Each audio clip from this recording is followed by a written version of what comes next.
Hey, welcome to Hot Takes. I'm your host, James Scott, here to analyze anything and everything interesting. Let's dig into today's topics. So, James, it's really funny how you've been talking about something to me for maybe a while now, that I was going to say weeks, and you mentioned it on our live stream and everything. You mentioned it in another episode as well, maybe like a month, 2 months back. And now you call me today and you tell me you have some crazy news. And before we even get started with everything, how about you just go ahead and you just fill everyone in? So, for a while now, I've been looking at Yasiel Puig, one of the most talented guys out there. I don't think that there's any sort of denying that the guy is like ridiculously talented. Like he's got some of the best tools in the major leagues, and he's put up some of the better seasons of any player that is still playing in the major leagues. He's right in the middle of his prime. He's not been signed. So, and we are aware of the sexual assault allegations. That's a complicated matter. I don't want to get into that now because it's kind of a unique situation compared to a lot of these cases. But I don't think it would be right to say that we definitively know he did anything. Um, if we do find out more information there, I will definitely address it here because that could keep Puig from ever playing in the big leagues again. Mm-hmm. I I don't think he's that kind of guy, but we will see. Time will tell. However, for a while, I've thought that Puig was someone who wasn't like a bad guy, but may have some sort of mental disability that has been undiagnosed. Um, and I was like, okay, is it Asperger's? Is it, ADHD? Is it, what is it? Because there's an obsession with his craft, which means, and on the kind of level that it is on, is not normal. It's kind of not typical. So I was thinking, is it Asperger's where he just is all about his craft and he's not as good with the social aspect, or is it ADHD? And I didn't really bring up the idea that it was ADHD, but we found out apparently that he had an undiagnosed case of ADHD. His agent, Rachel Luba, also Trevor Bauer's agent, confirms this, contends this. Um, if this is the truth, if all of these antics and any of the issues in the clubhouse were simply due to the fact that he'd not been, receiving medication for a very real diagnosed disorder, and now he's being treated, which his agent contends, I don't see any reason why this guy's a risky investment anymore, like short term or long term. Even if you want to have a little bit more, insurance on who he is in the long term, sign him for something short term and see where you go from there. Because if this is a guy who all the perceived clubhouse mental, whatever you want to call it, issues are now in the past, with his ability, every team in baseball should be lining up. Just point blank. And what was your source? What was the name of MLBTR, yeah, MLBTR themselves, the famous MLBTR, MLB Trade Rumors. They wrote about the latest on his allegations, his sexual assault allegations. Steve Adams was specifically the reporter writing on this. And he mentions, it's hard to find this information. If you look in the article, they only mention it very briefly at the end.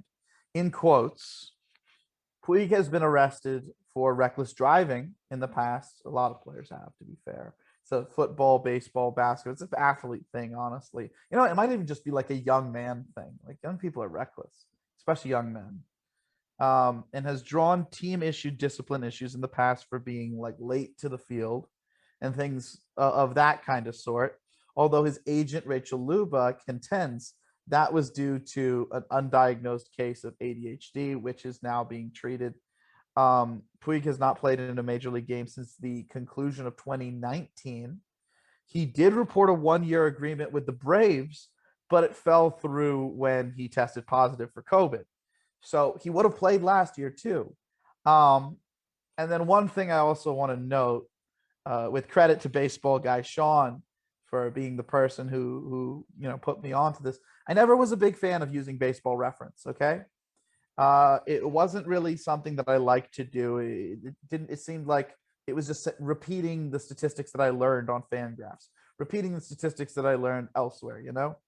But my good friend Sean, baseball guy Sean, he's got his own channel.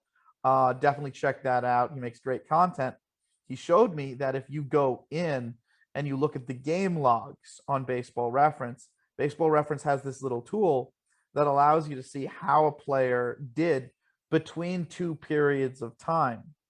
And I believe if we look at Yasiel Puig in his 2019 season, just to cover this before we move on to our main topic, I believe he was like 23-24% above league average that year. Let me just make sure I'm 100% on that. 2019, here we go. 2019 Puig was 20. Oh no, that's 2018. So 2019 he was 1% above league average, but he was playing for two different organizations, which can throw you off. But within that season, this is the part that I got really hyped about when I was looking at it. Yeah, that's right. Okay, so he started off his first month. I'm gonna do a screen share so that everybody can see what I'm talking about here. Here we go. Screen share. All right. So his first month of the season, 42 WRC plus. That's awful. He basically doubles it the second month as he's rounding into form. People with ridiculous bat speed, they take a couple of months typically to round into form, and they have crazy good second halves. And then look, he goes off in June. He goes off in July. He has a rough August before rebounding to as good as he was in June for the end of the season. So if we go from here to using this, which is his baseball reference page, right? And we say he went off in June. Well, when did that really start? That really started on June 4th. All right, let's highlight that. And now let's move all the way to the end of the season. And let's see when he roughly stopped hitting. Roughly right around, what is this? That is a strikeout, and that's a walk. Let's just put it here just because he had a crazy, crazy September 24th. And within that period of time, this is just the last season he actually played. He played in 91 games. He had 89 starts. He batted 308. His on-base percentage was 374. His slugging percentage was 519. So if he can do anything close to this now, and look, he got 11 stolen bases, was caught 5 times.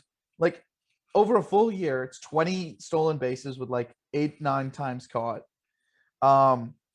Over a full year, that's like 27 home runs. Over a full year, that's like 4 or 5 triples. Over a full year, that's like over 50 doubles. Over a full year, that's like 200 hits. Over a full year, that's like 110 runs scored, about 105 runs batted in, 140, 150 strikeouts, 60 walks. So it's not like there's no walks. Like this is a really good profile, a really, really good profile. And he did this playing between two teams, and mind you, also two different leagues, because the Reds National League, Indians of the American League. But even if we want to do this, and this is why I get really excited about Puig, even if we want to take Puig, right? And let's take it back. Okay, here we go to his 2018 batting statistics. And I'll go over to 2018 on Fangraphs too, just so we can see the month-by-month breakdowns. He was 23% above league average per WRC plus that year. So definitely a much better performance than 2019. But again, when you're changing between two different leagues and you're an aggressive hitter like he is, it doesn't really surprise me why on the on the total season he wasn't really producing at a high level. But in 2018, oh wow, 2018 he would have been one of the greatest hitters in the big leagues, except he had a rough first month. Like Puig's first month of the season in 2018. Look at this. My God, I had no clue he had this good at 2018. Look at this. 60% below league average, then 63% above, 39, 68, 2% below, and then 82% above. That's insane. And now that we've seen that, let's see how that breaks down on what his numbers would look like without the first month, with the first month removed, using Baseball Reference. So this guy needs to get signed, okay? Like, I'm just gonna say it now, okay? He needs to get signed today. Like, from the second month through the end of the season.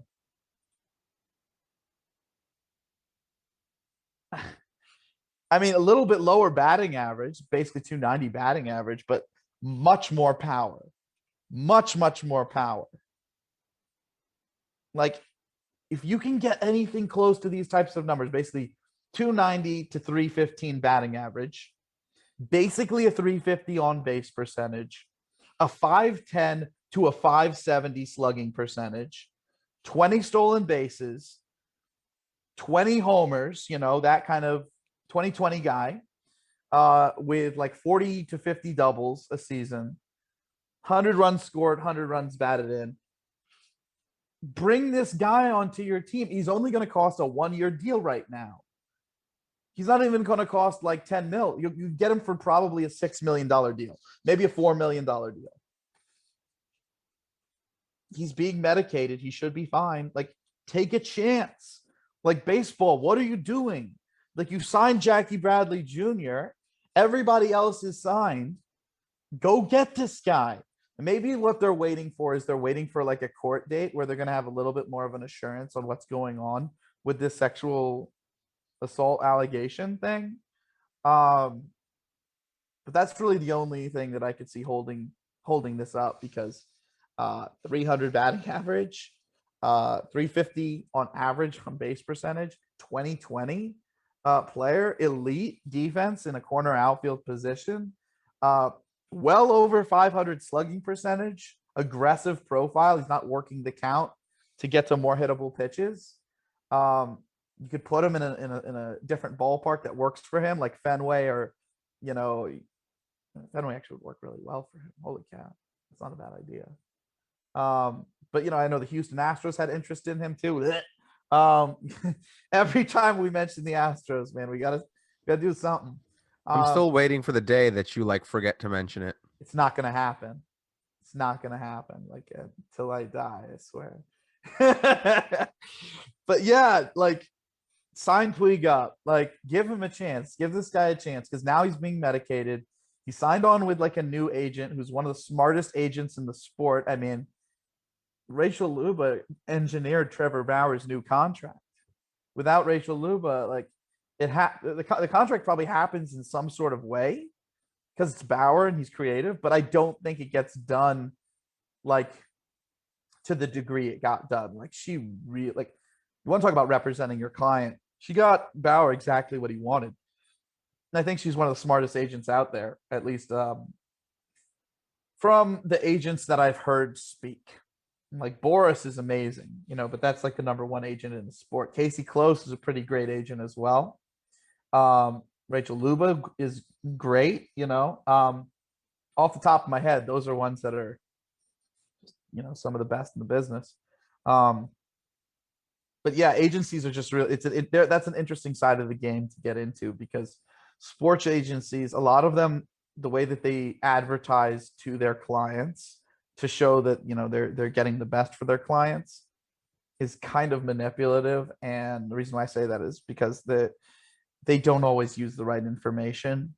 So they'll say, oh yeah, we're selling you because we know you're a famed power hitter, when really they're telling you that because if they were going to try and sell you as like someone who could hit breaking balls, they wouldn't be able to sell you like that. So you're like, oh, well, they'll be able to sell me as a power hitter, so I'll sign on with them. Like, how do you know they're going to represent you properly if like they're not being honest with you about all sides of your game?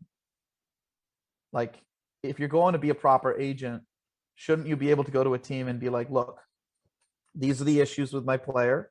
These are the pluses of my player. This is how they fit on your team. You need them.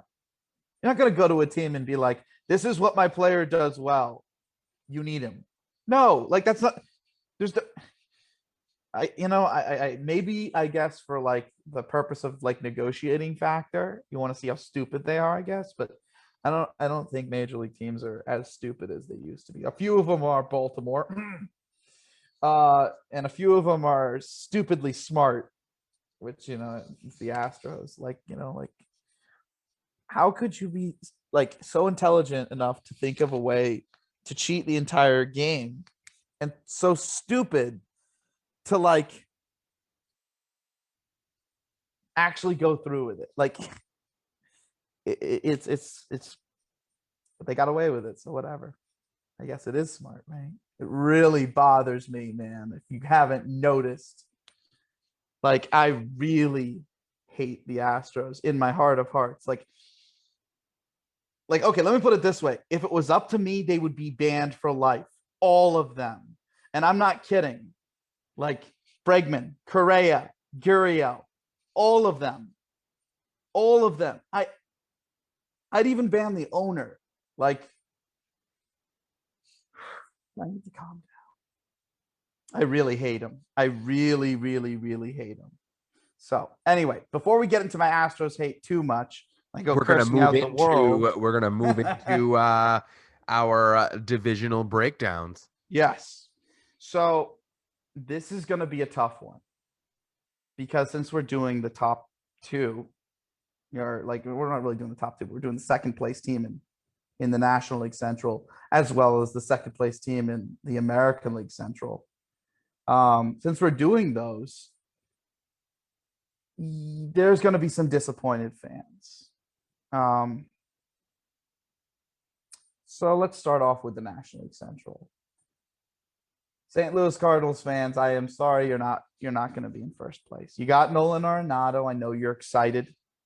I mean, goodness gracious, you should see how the Cardinals fans are online right now. It's bad. It's legitimately bad. Like they're comparing Tyler O'Neill to Clint Frazier. They're comparing Dylan Carlson to Andrew McCutchen. Like Cardinals fans are so like through the roof about this team just because they got Nolan Arenado and Paul Goldschmidt, like two superstars in name, probably in ability. Like Goldschmidt is probably still a superstar. Arenado definitely is. He's a superstar in every way, name, ability, everything. Goldschmidt's been in decline the last 3 years. He probably still is a superstar this year. It's hard to tell. Carlson is not McCutchen. He's a switch hitter. He is a patient bat at the plate. I don't even know if he'll be able to play center field. He's probably more of a corner outfielder. Not a great base runner, but a decent base runner. I don't know who was comparing him to McCutchen. McCutchen is an aggressive hitter that became patient after joining the big leagues. McCutchen is, coming up through the minors and for the majority of his big league career, an elite center fielder to becoming a decent center fielder to becoming a good left fielder. But like he's always been like center field and then eventually had to move over. Like Carlson is not an elite center fielder. Like McCutchen had what I would call like 70 to 80 grade wheels when he first came up from the minor leagues. Guy who could steal legitimately 40 bases if he just concentrated on that side of his game. But he was such a good hitter, it didn't matter. His bat speed was so extraordinary that it just didn't matter. And he was just literally like the National League version of Trout for Trout's like first like 6-7 years. Like, and then of course, McCutchen started to decline, but McCutchen is so great that he even accounted for his decline by becoming more patient so that when he needed to bring out the aggression and cover more zone, he could. He uses this patient approach before he gets to 2 strikes, and then he gets super aggressive when he is at 2 strikes to maximize his contact. He's one of the better hitters in the game because even when like it's a really big situation, you need him to be aggressive and you need him to drive in runs. He has that part of his game that he can reach back to because of that aggression. That's why he likes to pimp walks, because he understands that this is what's keeping him going as a great player. And I think it's going to keep him going. Like I don't see him really dropping off from kind of where he's at over the next few years. He's kind of just who he is at this point, which is kind of like a right-handed version of Brett Gardner. but with like better offense in key moments and a little bit worse base running. So very similar players. One's a righty, one's a lefty. I do think that if Gardner had left the Yankees and he did join the Phillies, if that had happened, it would have been kind of beautiful because he could have put those back to back lefty righty with them being, similar, but also complementing each other and also being former Yankees. That would have worked really well for you. But yeah, with a guy like get back to the Cardinals before I get to into Yankee talk. Dylan Carlson is not a leadoff hitter. Dylan Carlson is not a speedster. Dylan Carlson could probably fake playing center field, but he's more of a plus corner outfielder. Dylan Carlson is a patient bat from the get-go. Dylan Carlson is a switch hitter where, with the difference, when you're a switch hitter, you have to have a more patient approach. So I'm not really dinging him too much there because you need to have both swings working for you at a certain point in the year. But like patient hitters and moreover switch hitters, because they have to get their swing used to the big leagues from both sides, it usually takes them until about midway into the season to be able to really get into it. And if we're talking about rookie switch hitters, I mean, specifically rookie switch hitters, their first year, they don't do anything. And Dylan Carlson was also rushed through the minor leagues, and his production against AAA was in the juiced ball year where the juiced ball was in AAA. So I don't know if he's going to even do as much as they think this year. To compare him to McCutchen, however, like the National League compliment for years on end to Trout, it's absolute lunacy. It's absolutely nuts. There's no way you can compare those two players. They are nothing alike. It would make more sense to compare like Dylan Carlson to like Dexter Fowler or something like that. But even then, those are slightly different players. Fowler's much more of a leadoff type with some power. And Dylan Carlson's much more of like a middle of the order type with a little bit of speed. But they're similar, I guess, if you're looking at like switch hitting guys who can play a good corner outfield. But like the Cardinals just lost Dexter Fowler. So to compare Carlson to Dexter Fowler, I don't think that sits well with Cardinals fans because Dexter Fowler didn't really do good while he was with the Cardinals. So I don't get it. I don't get the McCutchen comparisons there. And I also really don't get the Tyler O'Neill being compared to Clint Frazier comparisons. Like that's the most lazy comparison I think I've ever heard. Like, and I'm going to call out Cardinals fans for saying that too. Because like, okay, Tyler O'Neill, his dad was a bodybuilder. And okay, Tyler O'Neill, he's ridiculously ripped. The dude is jacked. He's juiced. Hopefully not on steroids, but like the guy's gigantic. Okay. Not in height. He's actually fairly short, but he's just, there's few baseball players, maybe Yandy Diaz, that are just as yoked as this guy. I mean, he's just juiced. He's huge biceps, but being strong doesn't really make you a good hitter like that. And if you look at, O'Neill's numbers, his first year, he was decent, pretty good. Second year, slightly below average. Third year, terrible. Okay. His career average and strikeout rate is like 34% of the time, 35% of the time. And you're comparing him to Frazier simply because when Frazier first came up to the big leagues, Frazier was ridiculously ripped. You're not comparing them because they're similar players. Okay, I get it. Tyler O'Neill a couple of years ago won a Gold Glove, I guess. That slipped under my radar, but good for him. Clint Frazier this year, he came in third in right field for the Gold Glove in the American League. So Frazier's capable of playing defense on par with O'Neill.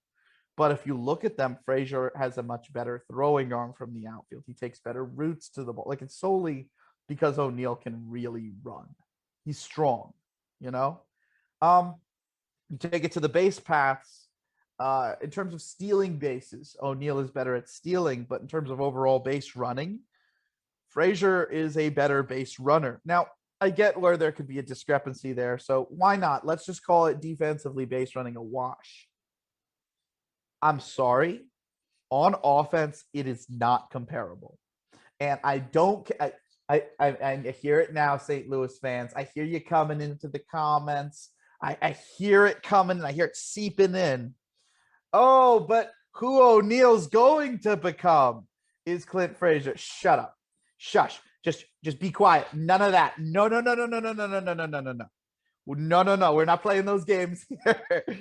Tyler O'Neill striking out 34% of the time, 35% of the time, and getting monstrously worse. Just by a lot each year. Check the WRC plus. It's nothing compared to Frazier, who has been an above average hitter every single year he's been in the show. It's nothing compared to Frazier, who was 49% above league average last year. Whereas the difference between the two of them was something along the lines of, I believe, 79%? I think it was about 79% difference in WRC plus. I don't want to hear that they're anything similar just because one of the guys plays similar defense, is fast, and is jacked, and the other guy, similar defense, fast, jacked, but 79% better offensively. They're not the same player. That's like putting me and I don't know, freaking Javier Baez in a room and saying that we're the same player. No, nothing close. Just because you're physically yoked, just because you've been to the gym a lot, doesn't make you automatically as good as the next guy. That's a ridiculous statement. Anyone who's a baseball fan who just thinks that oh, this guy's jacked, so he's going to be as good as that guy, you don't know anything about baseball if you think that. So, but I will mention this: the Cardinals are definitely a team that they're going to compete next year. They're definitely a team that if they do get to the playoffs, they can make an actual World Series push, because they have designed their team specifically to A, have a sick middle of the order, B, have an elite bullpen and a top playoff starting rotation, C, have an elite defense, D, have a whole bunch of players who peak in the second half of their seasons or have elite playoff numbers, E, they have a team of guys where they're effective for different reasons. Carlson, effective because he's a switch hitter, definitely gonna switch hitters. Like I said, they take till the second half to do anything. Specifically with a guy who was rushed, who the league doesn't know who's a switch hitter. If he does hit, it's gonna be in the second half. It's gonna be late in the year. It's not like he's not a physical guy. He's strong. You're looking at Austin Dean. The league does not know Austin Dean. I got to watch out Austin Dean in the Arizona Fall League. When the league doesn't know this guy, he's going to have one good year like the Cardinals do. Cardinals and the Rays, they do this all the time. They'll bring a guy up who's super polished, who has some sort of prospect pedigree, so that he has some sort of physicality. He'll be good for one season, maybe 1 year and a half, and then he'll become league average because the league will adapt and he'll go. They'll trade him. Randy Arozarena hopefully will be one of the exceptions to that rule, the way that AJ Pollock was in the past. But most of the time, these guys, they're good for 1 year, and then the league adapts. Dean looks like to be one of those guys. So they have Dean out there, they have Carlson out there, they have Harrison Bader out there. Now, Bader is one of the better center field defenders. He was slightly above average as a hitter last year, coming out of his sophomore slump. I think it's worth mentioning that he actually did hit, specifically for because if he hits with his level of base running and defense, that's a great player. And I know it's kind of under the radar player, but it's a great player. And I've been watching him a little bit here and there. I saw him in the Arizona Fall League when he was out here. He has a decent swing, but going from the juiced ball to without the juiced ball, going from his sophomore slump to, coming out of that, the fact that he was able to be an above league average hitter, it definitely intrigues me. So you have Austin Dean, who should hit. You have him, who should hit. You have Carlson, who should at least hit in the second half. You have Arenado now. You have Goldschmidt. So Arenado's going to be able to get Goldschmidt some protection. You have Yadi. Yadi's a monster playoff hitter. I believe in last playoffs he batted over 400. So there's that. And then you have Matt Carpenter. That's right. Who is definitely a second half player. He takes a bit to heat up. The last time he really had an above average year, I believe he had a period of time where it was like 78 or 79 games in the middle of the season where he had like a WRC plus in the 190s. He was like 90 something percent above league average. So if this is a guy who can get back to, the kind of bat speed that he used to have, he can really hit. So if they do make it to the playoffs and he's hot, they do make it to the playoffs, Carlson's hot, they do make it to the playoffs, with Arenado healthy, Goldschmidt, Yadi, like they can really make a deep playoff run. The thing is that like we're going to be waiting a significant portion of the Cardinals season for the collection of hitters on that team to be warming up and rounding into form. Like Carlson, he's a second half guy. Goldschmidt right now is a second half guy in his decline. Carpenter, second half guy. Yadi, he's more of a big moment guy than a regular season guy. So a lot of the lifting outside of, occasional home runs on mistakes from some of those guys and, selective performance when you need to score runs, a lot of the heavy lifting is going to be done by guys like what you can get out of Goldschmidt on good days, but more like Arenado, more like Dean while the league doesn't know him. Bader, hopefully he can be getting on base for those guys to be driving in. But yeah, I mean, it's not like Goldschmidt, is used to having any sort of lineup protection. Last time he had lineup protection was JD Martinez. So Arenado's going to help there. So maybe he's effective over more portions of the season. And then the other thing is that Arenado's really not used to having any lineup protection. I mean, it's like it was him and Story basically doing the job in Colorado. Like, I don't want to take anything away from Charlie Blackmon, but like Blackmon hasn't really been himself in the last few years. He's been a decent hitter, but it's been a result of that ballpark, really. And now he's kind of basically done. But Arenado now with that kind of lineup protection and also, knowing that he's had this role of basically having to, carry the whole team's offense on his back before. I mean, if anyone's going to do it for them in the first half, it would be Arenado. But that's the key, being able to be right there with the Cubs, above the Reds, or even right there with them by the time the second half happens. Because once all your hitters are clicking, you're probably at that point in the season a better team than the Cubs. But as of right now, from where we're looking, the first half of the season is basically 100 games long.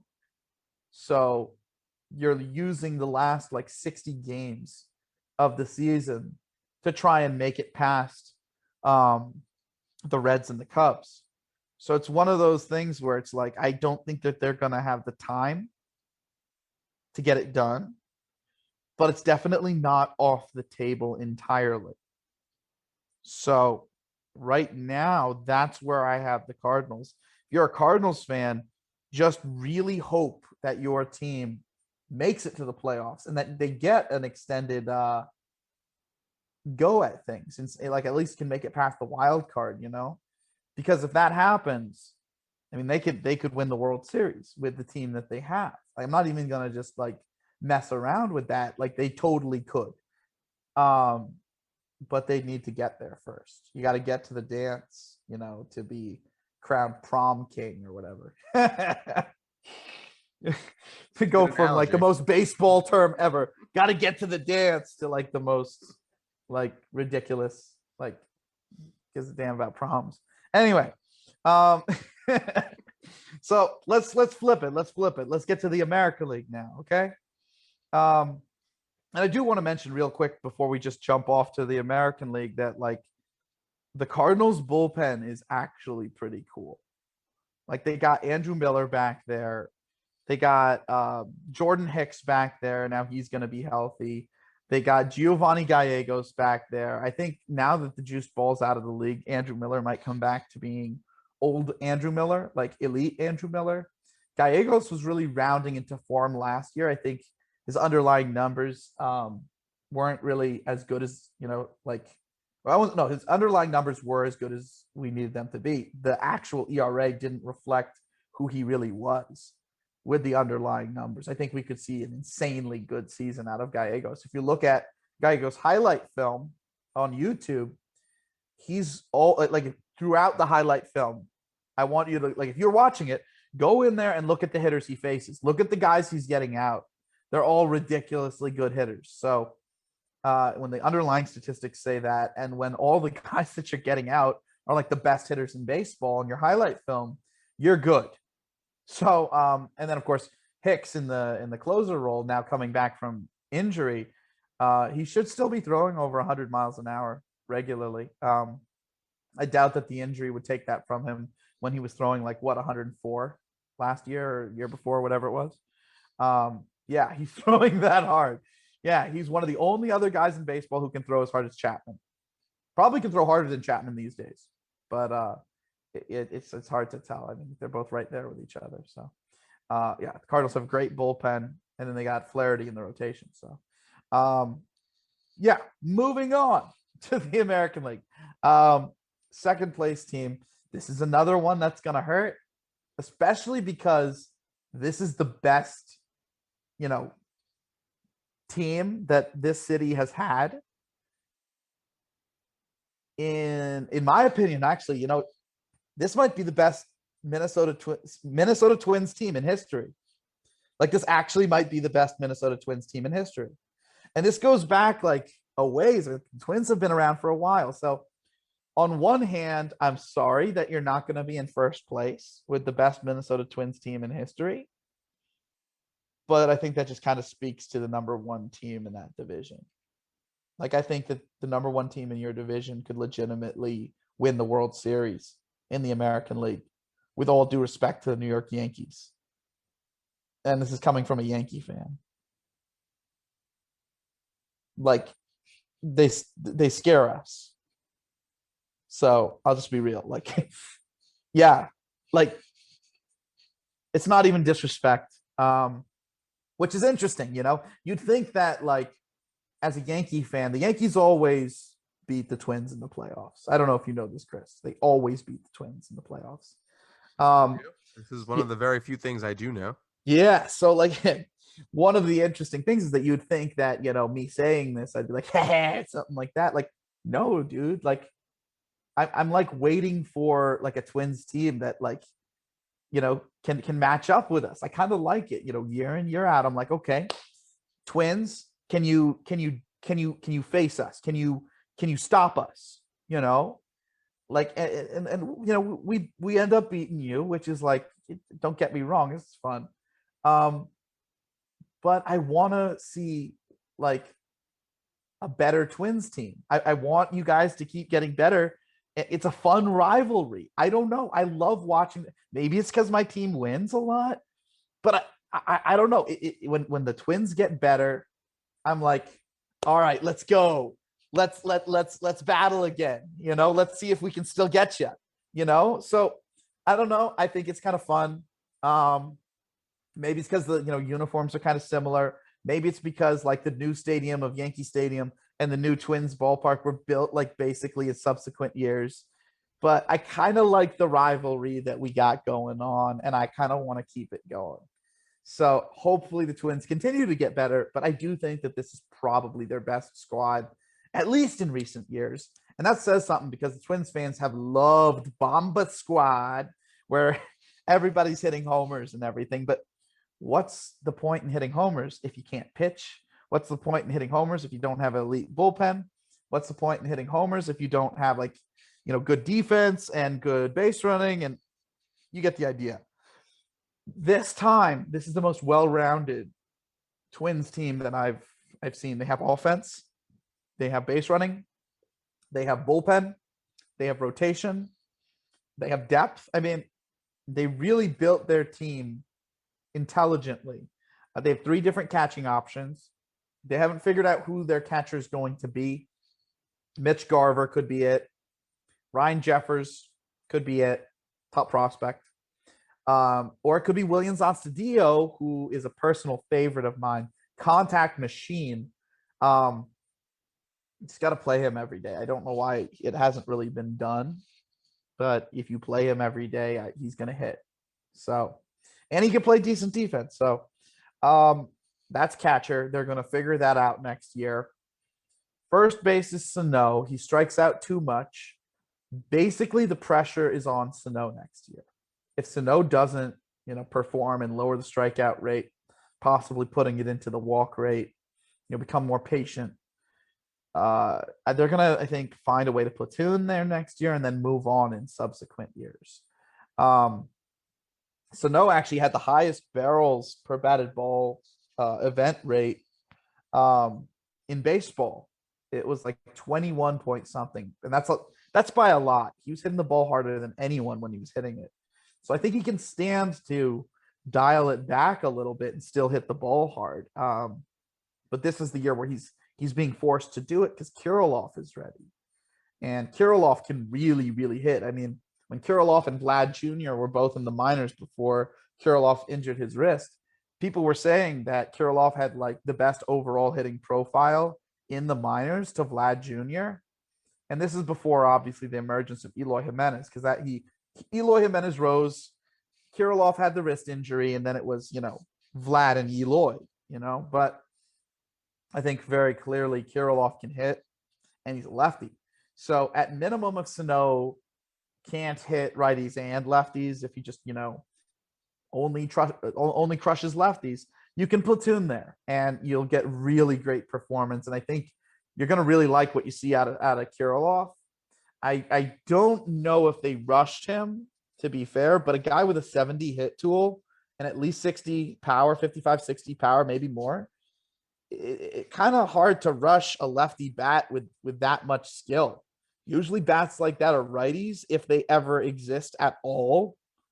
And guys like that move quick. So he was toasting the minors. He did get as high up as high A in 2019.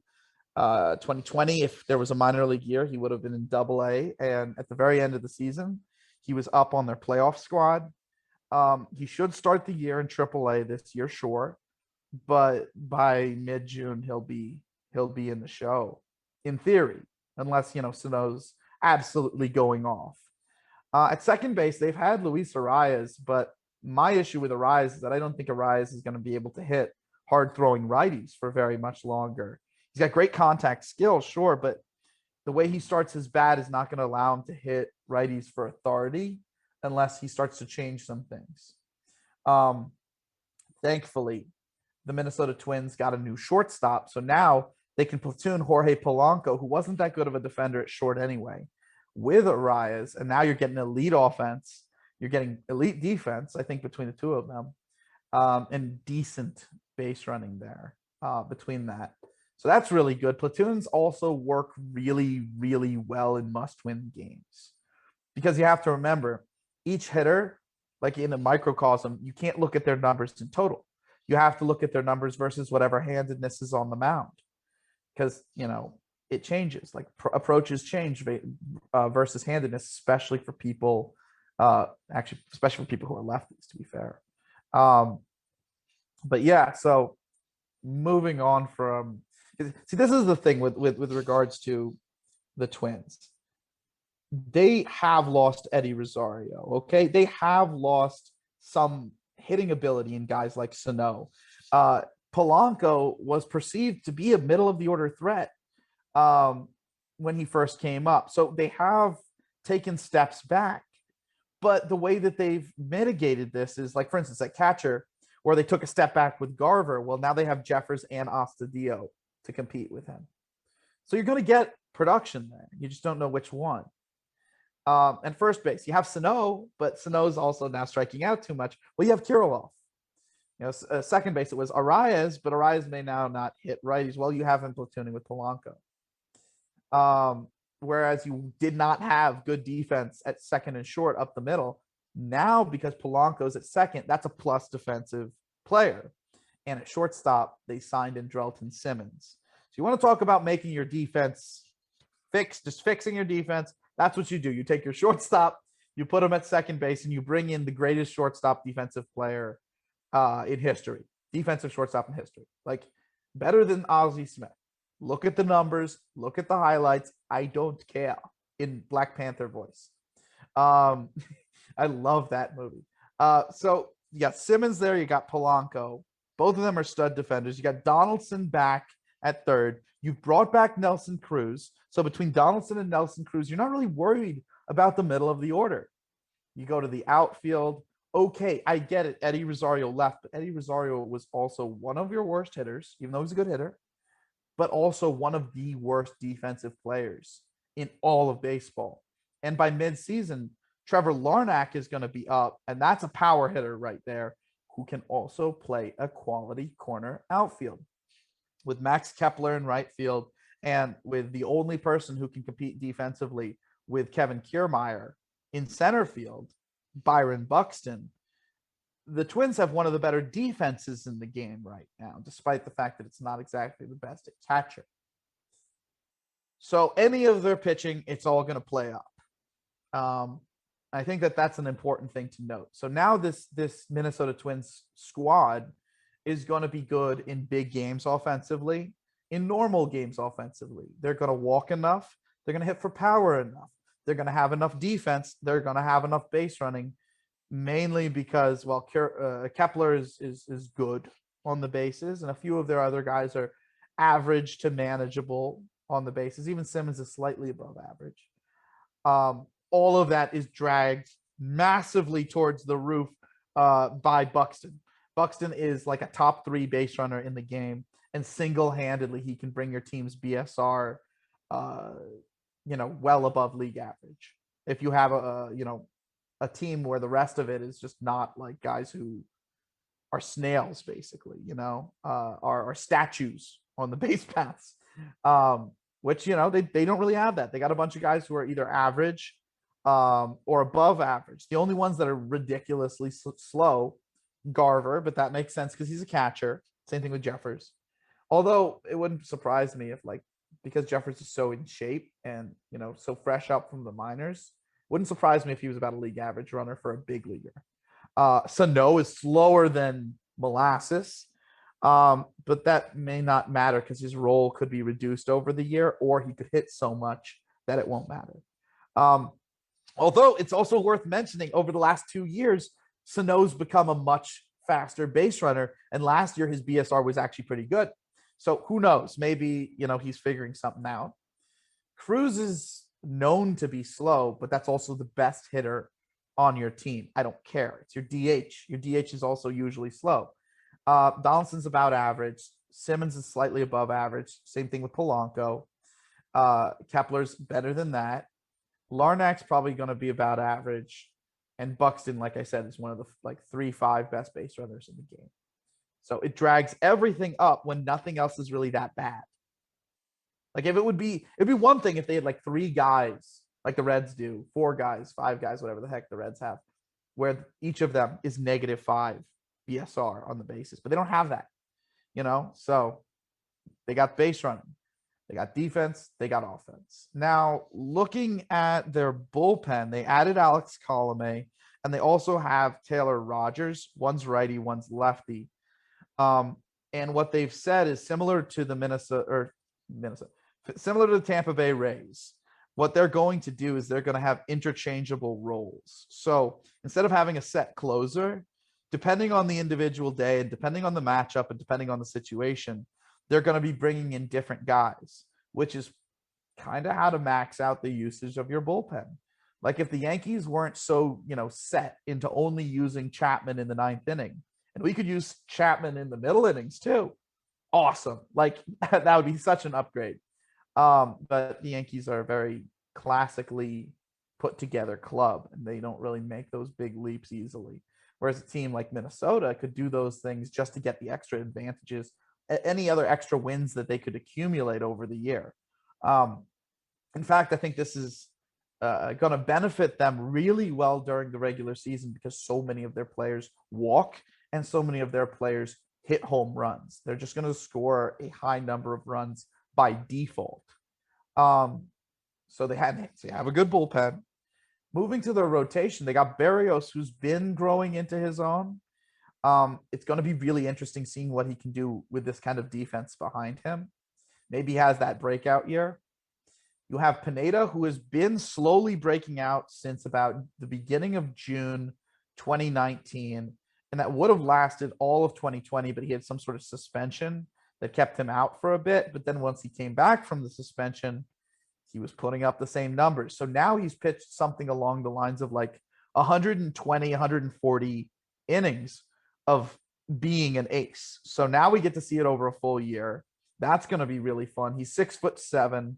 And right now he's throwing, I believe, in camp at about 91, 92, which means probably by the end of camp, he's hitting 94. I'm going to say touching 94, probably 92 to 94, which means midsummer at his best, you're probably seeing 97, something like that. I remember in previous years, he's usually a guy who throws 94 to 96, but since he's already up to like 91, 92 so early in camp, as a guy who like he has to condition himself a certain way being 6'7". So when he comes into camp, like I've seen him come into camp in recent years throwing 90, 91. The fact that he's already up to 91, 92 means that usual 94 to 96 could be 95 to 97.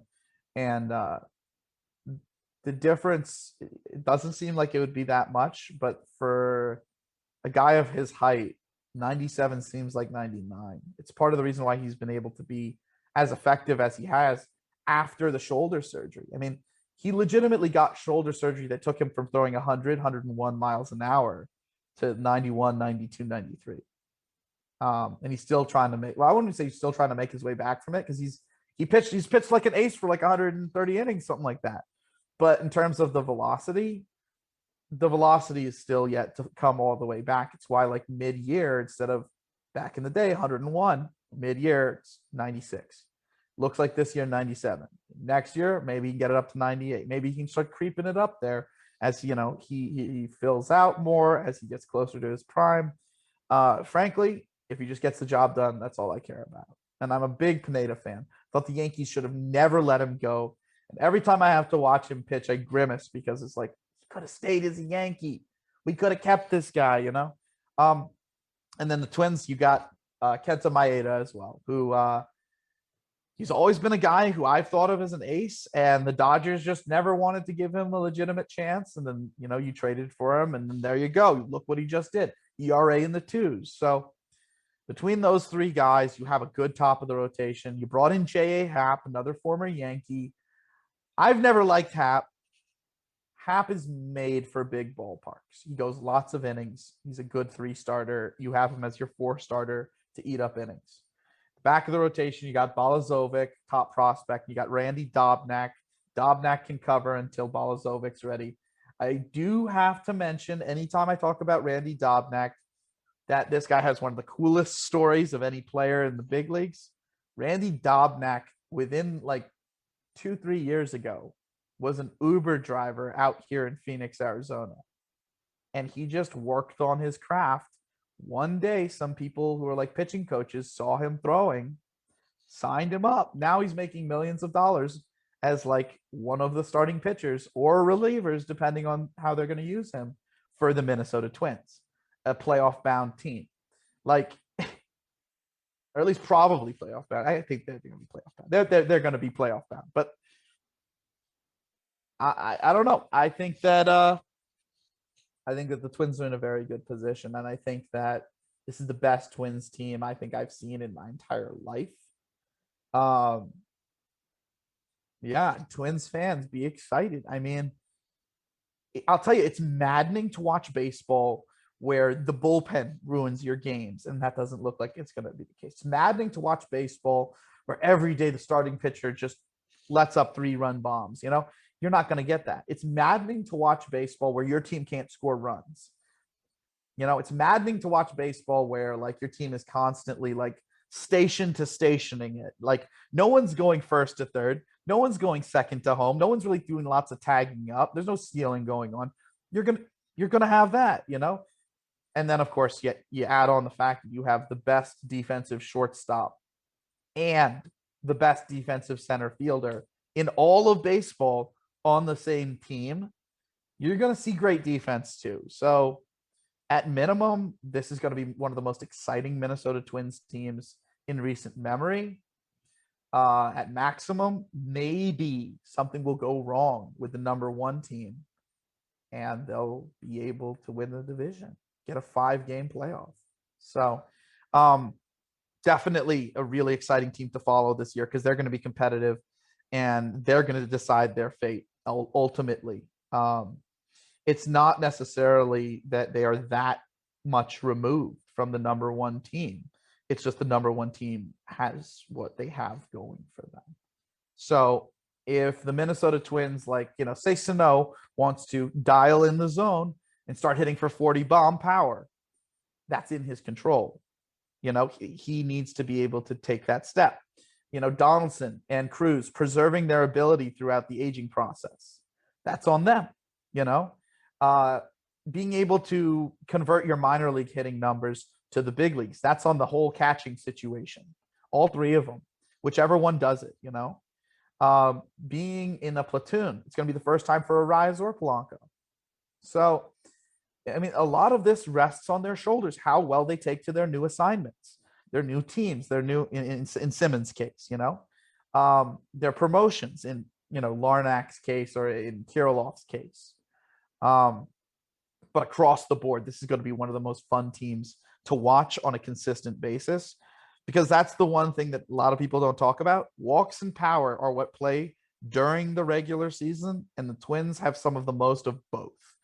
It's not like there's going to be lots of games where they just don't score. It's going to be consistently scoring. So, big fan of the Twins. Hate to put them in the second spot, but that's where they're going to be. That's what I got. I think that was a good one. That was you were very hopeful with the Twins because in the beginning, before we started recording, you were a tad bit on the other side of the rope, kind of like I don't know what's gonna happen, but that was yeah. I don't want to speak too badly about J.A. Happ, because he's a good pitcher. Mm-hmm. And I could rip on them for Happ, but really Happ, he just wasn't a good fit for the Yankees. I don't hate Happ because Happ's a bad player or Happ's a bad person. Good person, good player. I just hate him because he was not a good fit for the Yankees. Mm-hmm. He had a good last year, but I don't trust him in big spots. I don't trust him in that ballpark. Just wasn't a good fit. I do think it's a genuinely good fit in Minnesota. They have a much bigger ballpark. Even with them bringing in the fences like they did, I think they have a perfect ballpark for him. He's a perfect Twin. I just think about his profile and I'm like, what teams would he do well with? Well, what does he do? He pitches a lot of innings, so he saves your bullpen, gives your bullpen basically the night off mostly. And he'll give your team a chance to win the game. 7 innings, 3 runs, 7 innings, 4 runs, 7 innings, 5 runs. And if you're the Minnesota Twins who can consistently put up 5 or more runs, then that's a guy you're going to get the most out of, right?